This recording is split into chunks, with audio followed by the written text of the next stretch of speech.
মালয়েশিয়ায় কর্মী পাঠিয়ে ১১৯ কোটি টাকা আত্মসাতের অভিযোগে দুর্নীতি দমন কমিশনের করা মামলায় সাবেক সংসদ সদস্য ও সাবেক ডিজিএফআই প্রধান অবসরপ্রাপ্ত লেফটেন্যান্ট জেনারেল মাসুদউদ্দিন চৌধুরীর ৪ দিনের রিমান্ড মঞ্জুর করেছে আদালত। রোববার দুপুরে ঢাকা মহানগর সিনিয়র স্পেশাল জজ মোহাম্মদ সাব্বির ফয়েজের আদালত এ আদেশ দেয়।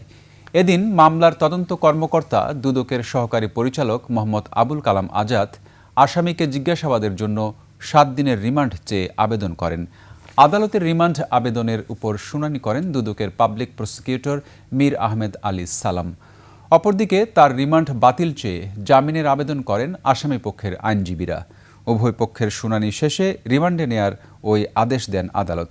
দুদকের আবেদনে বলা হয়, আসামি মাসুদউদ্দিন চৌধুরী ও অন্যদের বিরুদ্ধে পরস্পর যোগসাজশে সরকারি ক্ষমতার অপব্যবহার করে মালয়েশিয়া শ্রমিক রিক্রুটের জন্য এজেন্ট হিসেবে নিয়োগ পান।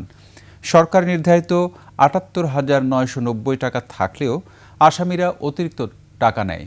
আসামিরা রিক্রুটেড শ্রমিকদের অবৈধভাবে ক্ষতি সাধন করে বিভিন্ন ধাপে বাড়তি ১১৯,৩২,৭০,০০০ টাকা আদায় করেন।